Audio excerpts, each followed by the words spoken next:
We're talking about the character and nature of God. If we're going to pray correctly, we have to establish the character and nature of God. And too many people see God as an angry, reluctant friend in bed, and we don't want to bother him.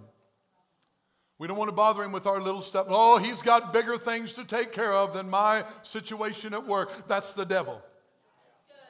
He's got bigger things to do than deal with my problems. I'll be fine. That's the devil. We go to a good father who says, knock and I'll open the door.